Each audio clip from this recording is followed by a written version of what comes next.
오늘 우리가 읽은 에스겔 33장 11절의 말씀은 큰 위로와 회복의 말씀입니다.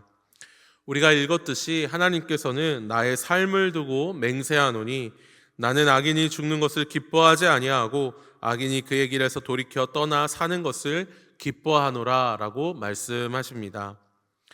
하나님께서 이 말씀에 얼마나 진심이신지 나의 삶을 두고 맹세한다 라고 말씀하십니다.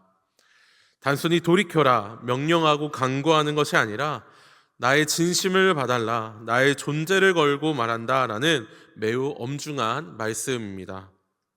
심지어 자기 자신이 맹세를 하신다라고 이렇게 말하지 않습니까?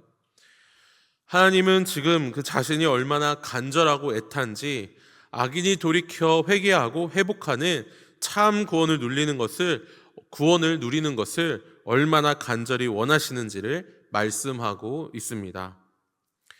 왜 우리들도 서로 간의 이야기를 할 때 우리의 진심을 상대방이 알기 원할 때 내 마음을 다 보여주고 싶다, 내 심장이라도 꺼내서 보여주고 싶다, 내 속을 다 보여주고 싶다라고 이렇게 말하지 않습니까?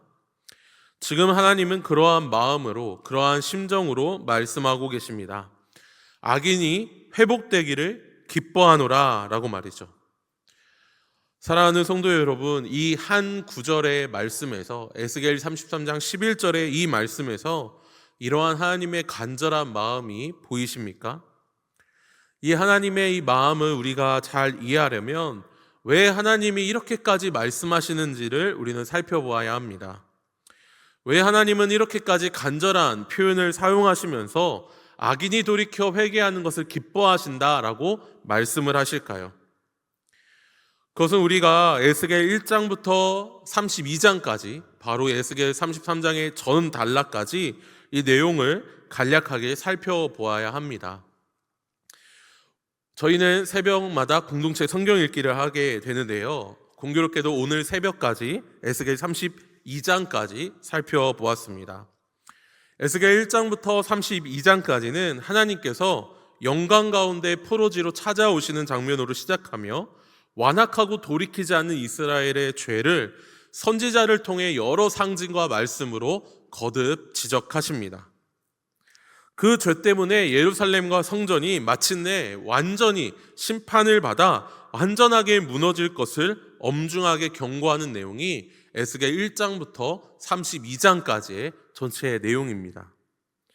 이러한 심판의 내용으로 점철이 된 마치 심판의 대서사시와 같던 이 에스겔 32장까지의 말씀을 다 듣고 난 다음이라면 마치 하나님은 심판의 하나님처럼, 우리를 미워하시는 하나님처럼 생각할 수 있습니다.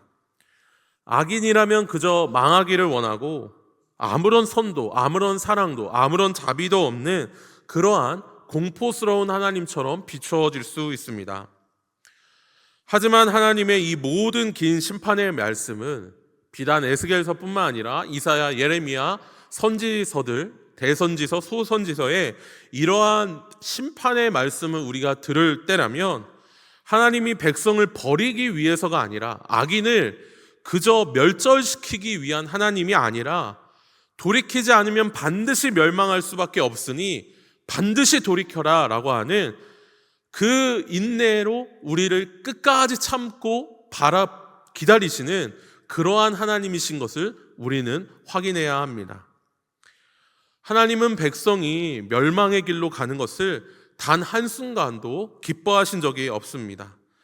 그래서 마침내 에스겔 33장 11절에서 자기의 삶을 두고 맹세를 하시는 것이죠. 우리 한번 다 같이 다시 한번 읽어보길 원합니다. 오늘 본문 말씀 11절입니다. 함께 읽습니다. 너는 그들에게 말하라. 주 여호와의 말씀이니라. 나의 삶을 두고 맹세하노니 나는 악인이 죽는 것을 기뻐하지 아니하고 악인이 그의 길에서 돌이켜 떠나 사는 것을 기뻐하노라. 이스라엘 족속아, 돌이키고 돌이키라. 너희 악한 길에서 떠나라. 어찌 죽고자 하느냐 하셨다 하라. 아멘. 이스라엘 백성을 향한 사랑 때문에 멸망으로 가는 길에서 제발 돌아오라, 살아나라, 생명을 얻어라, 돌이키라 라고 하나님이 그렇게 간절히 찾고 계십니다. 이렇게 간절한 마음을 품고 말씀하신 에스겔 시대의 하나님은 지금 우리를 보면서도 동일한 마음으로 말씀하고 계십니다.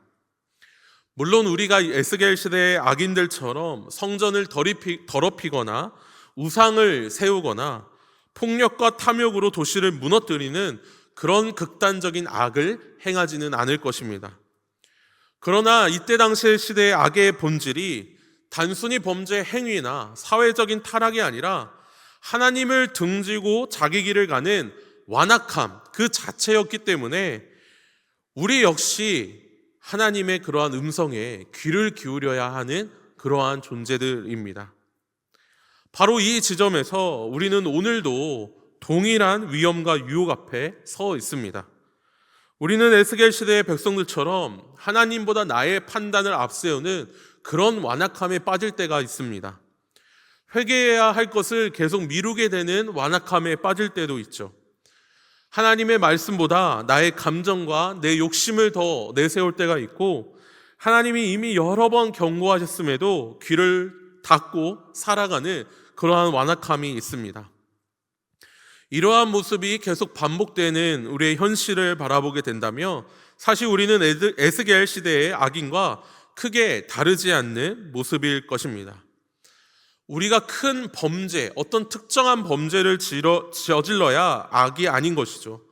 겉으로는 멀쩡해 보이고 사소해 보이지만 하나님을 등지고 나의 완악함을 고집하고 있는 아주 사소한 완악함이라도 하나님 앞에서는 그것이 동일한 범죄이고 동일한 악이고 동일한 죄입니다. 그래서 하나님께서는 지금도 아파하시면서 우리에게 돌이켜라 라고 말씀을 하실 수밖에 없는 것이죠. 그렇다면 우리가 어떻게 하면 하나님의 이러한 마음을 알고 하나님께서 주시는 참된 회복의 길로 나아갈 수 있을까요? 오늘 설교는 바로 이러한 하나님의 마음을 알고 회복을 걷고자 하는 이들에게 주어지는 에스겔 33장 전체의 내용에서 나타나게 되는 회복의 세 가지 걸음에 대하여 살펴보고 우리에게 적용하고 결단해 보고자 합니다. 먼저 회복의 그 첫 걸음은 깨어 있음에서 시작됩니다. 우리가 다 읽지는 않았지만 사실 에스겔 33장을 시작으로 해서 이어지는 계속되는 장은 이 이스라엘의 회복에 대한 말씀이 큰 주제로 나타나는 부분입니다. 하나님은 이스라엘이 어떻게 회복하게 될 것인지에 대하여 말씀하시죠. 그래서 많은 학자들이 이 33장을 기점으로 해서 전후로 하나님의 심판과 회복의 메시지가 주요하게 갈라져서 나타난다라고 봅니다. 그런데 오늘 본문 33장 1절에서 9절까지는 한 가지 비유가 먼저 등장하게 되는데요. 그것은 바로 파수꾼의 비유입니다. 하나님께서는 에스겔 선지자를 통해 파수꾼이 깨어있음 같이 너와 온 이스라엘 백성들이 깨어있어야 한다라고 말씀을 해주십니다. 간략하게 이 파수꾼의 비유에 대해서 말씀을 드리면 이스라엘 나라의 칼로 비유가 되는 심판이 임할 때에 백성이 세운 파수꾼은 그 위험을 보면 나팔을 불어 경고해야 합니다. 나팔 소리를 듣고도 무시한 사람은 자신의 책임으로 죽게 되지만 파수꾼이 경고하지 않아서 사람이 죽게 되면 그 책임은 파수꾼에게 돌아간다라는 것이죠. 하나님께서는 이 비유의 말씀을 통해 에스겔을 이스라엘의 파수꾼으로 세우셨다라고 말씀을 하시면서 하나님의 말씀을 듣고 악인에게 반드시 경고하여 돌이키게 해야 한다라고 명령을 하십니다. 경고를 했는데도 악인이 돌이키지 않으면 그들은 자기의 죄로 죽게 되지만 에스겔은 자신의 사명을 다한 것이기 때문에 책임에서 벗어나게 됩니다. 그런데 우리가 여기서 주목할 것은 바로 이 파수꾼의 사명인 것이죠. 하나님이 엄중하게 말씀하십니다. 바로 6절 말씀인데요. 제가 읽어드리도록 하겠습니다. 그러나 칼이 임함을 파수꾼이 보고도 나팔을 불지 아니하여 백성에게 경고하지 아니하므로 그 중에 한 사람이 그 임하는 칼에 제거당하면 그는 자기 죄악으로 말미암아 제거되려니와 그 죄는 내가 파수꾼의 손에서 찾으리라. 아멘. 여기서 하나님은 파수꾼이 가진 사명 그리고 그 책임에 대하여 엄중하게 말씀하십니다. 파수꾼이 성의 가장 앞자리에 깨어 있어야 하는데, 그래서 위험이 닥칠 때 나팔을 불어야 하는데, 그 나팔을 불지 않으면 온 공동체가 깨어 있지 못할 뿐 아니라, 그래서 그들이 멸망할 뿐 아니라 그 모든 사태의 책임을 파수꾼의 손에서 찾으리라 라고 말씀을 하시면서 경고하시는 것이죠. 즉 회복의 길은 다른 길이 아니라 우리 모두가 파수꾼과 같이 깨어 있어서 우리가 속한 공동체를 깨워야 한다라는 것입니다. 이 시대의 위험을 분별하고 우리 공동체의 죄악상을 분별하면서 그것으로 임할 수 있는 하나님의 심판에 대해 경고하며 이를 위해 말씀에 민감하게 서서 공동체의 영혼을 깨우는 위치에 우리가 있어야 한다라는 것이죠. 깨어있지 않는 파수꾼은 죽음을 맞지 못하게 됩니다. 하나님이 그 벌을 파수꾼에게 주시기 때문이죠. 어떤 이들은 이 내용이 에스겔 선지자에게 전해진 말씀이기 때문에 이와 같은 말씀이 말씀의 리더십이나 저와 같은 목사, 또 교사, 직분자, 리더에게만 적용되는 말씀이라 생각하실 수 있습니다. 물론 그것이 맞습니다. 말씀을 맡은 자로서 하나님의 말씀을 분별하며 가르치며 경종을 울리는 책임이 앞서 나가는 리더들에게 분명히 존재합니다. 하지만 이 말씀은 단순히 리더들을 향한 말씀만은 아닙니다. 에스겔 시대의 파수꾼으로 세워진 이는 분명히 선지자였지만 오늘날 우리 교회 공동체에 우리 모두가 영적인 선지자로서, 영적인 파수꾼으로서 부름받았기 때문입니다. 왜냐하면 신약의 교회는 베드로 사도가 말하듯이 모두가 왕같은 제사장으로 부름받았고 성령께서 모든 성도들에게 임하셔서 각자의 자리에서 하나님의 뜻을 분별하며 지키며 살아가도록 그렇게 하셨기 때문입니다. 특히 로마서 12장 2절 말씀에서 하나님은 이렇게 말씀하십니다. 너희는 이 세대를 본받지 말고 오직 마음을 새롭게 함으로 변화를 받아 하나님의 선하시고 기뻐하시고 온전하신 뜻이 무엇인지 분별하도록 하라. 깨어 있음은 단지 목회자나 교사나 직분자에게만 요구되는 태도가 아닙니다. 그리스도를 따르는 모든 성도들에게 주어진 기본 자세인 것이죠.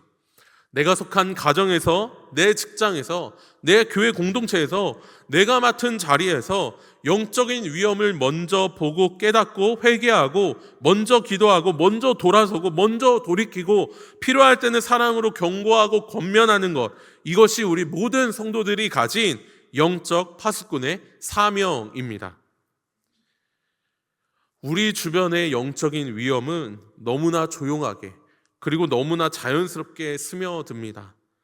죄라는 것은 누룩과도 같아서 소리 없이 스며들고 우리의 믿음을 소리 없이 병들게 하면서 말씀과 기도에서 멀어지게 합니다. 이러한 일들은 갑자기 일어나는 것이 아니라 아주 조금씩 우리의 마음을 둔감하게 하며 우리 공동체를 썩어지게 만들게 되죠. 이러한 변화가 처음에는 아무런 문제가 아니라고 느껴질 수 있습니다. 그러나 어느 순간 기도보다는 불평의 말이 더 앞서져 기도가 약화가 되고 말씀으로 나의 중심을 삼기보단 나의 판단과 나의 생각이 앞서서 말씀이 흐려지게 되고 사랑보다는 어느 순간 나의 판단과 정죄가 앞서게 되면서 참된 사랑의 모습이 식어져 버리는 그러한 공동체로 우리가 변할 수 있는 것입니다. 본래 교회 역사적으로 교회라는 것이 한순간에 무너지는 것이 아니었습니다. 기도의 자리가 조금씩 변화가 되고 말씀에서 한 걸음씩 물러나게 되고 서로 사랑하는 마음이 조금씩 식어지면서 첫사랑이 무너지고 첫 팽이가 사라져버리는 그러한 공동체의 누룩과 같은 죄 때문에 교회는 어느 순간 그렇게 사라져버리게 되는 것이죠. 그래서 하나님이 우리 모두에게 이렇게 말씀을 하십니다. 깨어 있어라. 우리가 파수꾼이다. 너희가 파수꾼이다. 깨어있는 성도 한 사람 한 사람이 그 가정을 살리고 교회를 세우고 공동체를 지켜낼 수 있다라고 말씀을 하십니다. 바로 이 회복의 첫 걸음은 누군가가 아니라 내가 깨어 있어야지, 내가 먼저 깨어 있어야지 시작이 됩니다. 그러므로 사랑하는 동산의 모든 영가족 여러분, 회복이 다른 사람이 아니라 내가 먼저 깨어 있음으로 시작되는다는 사실을 알고 오늘 하나님 앞에서 주님, 내가 깨어 있기를 원합니다. 그렇게 결단함으로 나아가시길 바랍니다. 우리가 이 결단 앞에서 하나님의 도움을 구하고 하나님의 은혜를 구할 때 우리에게 놀라운 회복의 첫 걸음이 시작될 줄 믿습니다. 두 번째로 우리가 살펴볼 내용은 바로 회개입니다. 회복의 길은 돌이킴으로 열리게 됩니다. 사실 파수꾼의 비유에서도 내포하고 있고 그 이후에 10절부터 20절까지의 말씀에도 가장 주되게 등장하는 내용은 바로 돌이키라라는 내용입니다. 이 부분에서 하나님은 한 가지 가정을 말씀을 하시면서 한 가지 가정적인 상황을 말씀하시면서 이렇게 말씀하십니다. 14절부터 16절의 말씀을 제가 읽어드리겠습니다. 가령 내가 악인에게 말하기를 너는 죽으리라 하였다 하자 그가 돌이켜 자기의 죄에서 떠나서 정의와 공의로 행하여 저당물을 도로 주며 강탈한 물건을 돌려보내고 생명의 율례를 지켜 행하여 죄악을 범하지 아니하며 그가 반드시 살고 죽지 아니할지라. 그가 본래 범한 모든 죄가 기억되지 아니하리니 그가 반드시 살리라. 이는 정의와 공의를 행하였음이라 하라. 여기서 우리가 주목해보고자 하는 내용은 회개와 돌이킴이라는 것이 단순히 형식적인 것이 아니라는 것입니다. 굉장히 구체적인 행동을 내포하고 있다라는 것이죠. 회복의 길은 바로 이 진실한 돌이킴에서 시작이 됩니다. 하나님이 직접 예를 드는 가정적인 상황이 어떤 상황입니까? 가령 하나님이 악인에게 본인 스스로가 죽으리라라고 이렇게 분명히 명령을 하셨는데 그 악인이 진실로 회개하여 죄에서 떠나서 정의와 공의를 행하고 그 진실함을 나타내기 위하여 아주 구체적인 행동들을 다 행하면서 되돌려 놓았다, 돌이켜 놓았다, 그러한 상황입니다. 자신이 회개한 마음을 실제 그 행실로 나타내 보인 것이죠. 그때 하나님이 이렇게 말씀하십니다. 그가 반드시 살고 죽지 아니할지라. 그가 본래 범한 모든 죄가 기억되지 아니하리라. 반드시 살리라 라고 말이죠.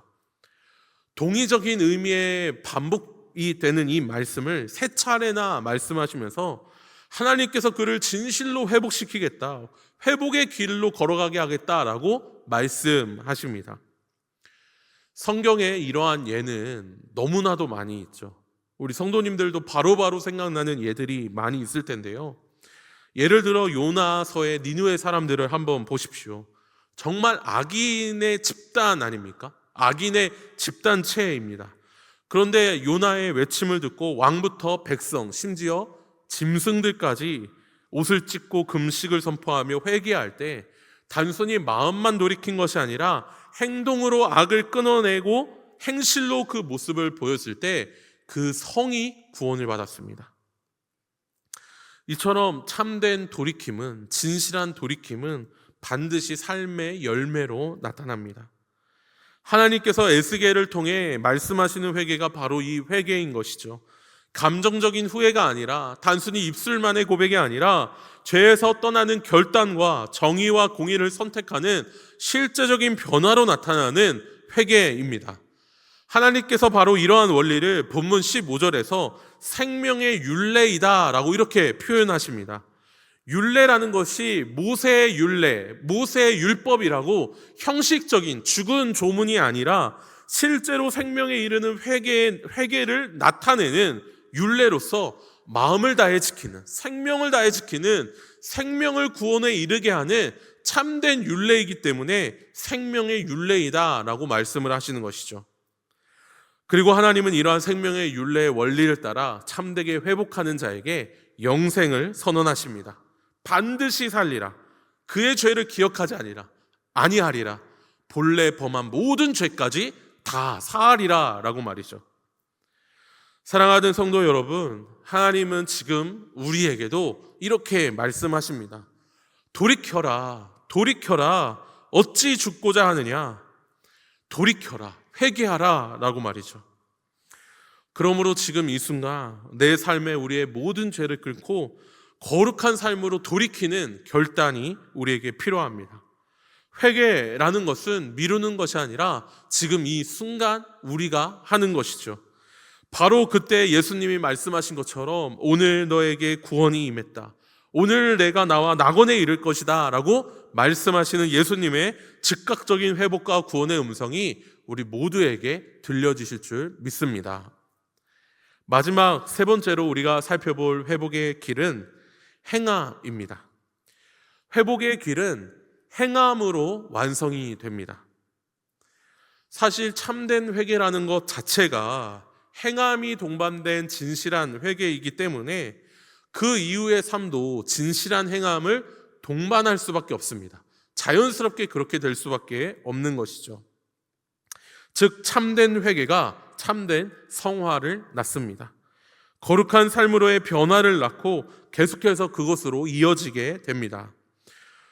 그런데 오늘 본문 에스겔서 33장 가장 말미 30절부터 32절까지는 바로 이러한 거룩한 행실에서 떠난 자들에게 행하는 하나님의 경고의 말씀이 등장하게 됩니다. 제가 읽어드리도록 하겠습니다. 30절부터 32절입니다. 인자야, 내 민족이 담 곁에서와 집 문에서 너에 대하여 말하며 각각 그 형제와 더불어 말하여 이르기를, 자, 가서 여호와께로부터 무슨 말씀이 나오는가 들어보자 하고 백성이 모이는 것 같이 내게 나오며 내 백성처럼 내 앞에 앉아서 내 말을 들으나 그대로 행하지 아니하니 이는 그 입으로는 사랑을 나타내어도 마음으로는 이익을 따름이라. 그들은 내가 고운 음성으로 사랑의 노래를 하며 음악을 잘하는 자 같이 여겼나니 내 말을 듣고도 행하지 아니하거니와. 무슨 말씀입니까? 백성이 에스겔 곁에 와서 말씀을 듣기는 합니다. 입술로는 좋다, 옳다, 정말 고운 음성이다, 사랑의 노래, 아름다운 노래이다 라고 감탄을 하며 고개를 끄덕입니다. 그러나 그들의 마음은 말씀과 전혀 다른 곳에 있고 결국 삶에서 변화가 나타나지 않았습니다. 하나님을 사랑하고 이웃을 사랑하는 마음보다 자신들의 이익을 따르는 마음이 먼저 앞선 것이죠. 하나님은 이것을 고발하면서 회복의 길의 완성이 바로 행함에 있다, 말씀을 듣고 거룩한 삶으로 행실하며 실천한 것에 있다라고 말씀해 주십니다. 에스겔서 33장 31절에서 32절에는 두 번이나 반복하면서 내 말을 듣고도 그대로 행하지 아니하였다, 내 말을 들어도 행하지 아니하였다라고 반복적으로 강조하십니다. 하나님은 이 장면을 통해서 결국 이 회복의 완성이라는 것이 말씀을 삶에서 실제로 순종하며 나아가는 그 삶이라고 말씀하는 것이죠. 여기서 우리가 중요하게 생각해 볼 부분이 바로 이 회복의 완성의 중요성입니다. 완성되어야 한다라는 것이죠. 우리가 이제까지 살펴본 회복의 첫 걸음과 두 번째 걸음, 즉 깨어있는 것과 돌이킴이라는 것이 우리에게 너무나 중요합니다. 이 두 걸음이 없이는 도저히 우리가 회복의 길로 나아갈 수 없는 것이죠. 그런데 이 회복의 완성, 이 세 번째 단계를 우리가 때로는 제대로 하지 못할 때가 많아 좌절하고 넘어질 때가 있습니다. 참으로 하나님 말씀을 잘 깨달았는데, 그리고 주님 앞에 정말 진실로 회개를 했는데 정말 거룩한 삶으로 나아가는 데는 부족한 모습을 보일 때가 많다라는 것이죠. 연약한 모습을 보일 때가 많이 있습니다. 그럴 때 우리는 에스겔 33장 이후로 계속 진행되는 말씀 가운데 그 중에서도 36장의 말씀을 주목해 봐야 합니다. 에스겔 36장 25절에서 27절의 말씀을 제가 읽어드립니다.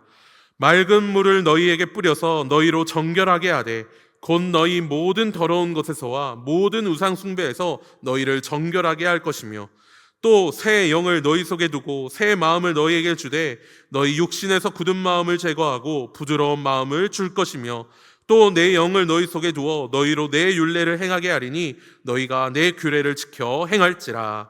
아멘. 즉, 이 회복의 완성은 우리 스스로의 결단만이 아니라 하나님이 주시는 새 영으로 살아가는 지속적인 순종의 삶입니다.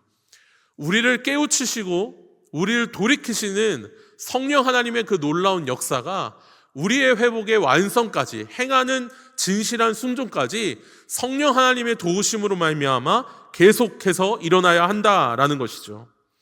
그러므로 사랑하는 동산의 모든 성도 여러분, 오늘 우리가 읽은 말씀, 우리가 들은 이 설교 말씀 앞에서 말씀을 듣는 데서 머물지 않고 행함으로 나아가는 결단으로 나아가시되, 이 결단이 참된 행실로 완성되도록 성령의 충만한 은혜를 구하시기를 간절히 소원합니다. 결국 이 모든 말씀은 하나님께서 나는 악인이 죽는 것을 기뻐하지 아니한다라는 그 하나님의 마음에서 시작되었습니다. 그 하나님의 마음을 바라보면서 정말 하나님 그 마음이 참된 하나님의 말씀이라면 우리에게 성령의 은혜를 허락하여 주시옵소서. 깨닫게 하시고 돌이키게 하시고 거룩한 행실로 완성되는 이 모든 구원의 여정을 삼위 하나님, 특별히 성령의 거룩하신 역사로 말미암아 우리에게 허락하여 달라고 그렇게 결단하며 기도함으로 나아가시기를 간절히 소원합니다.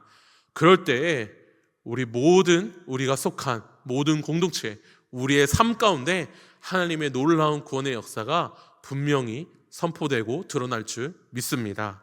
함께 기도하겠습니다.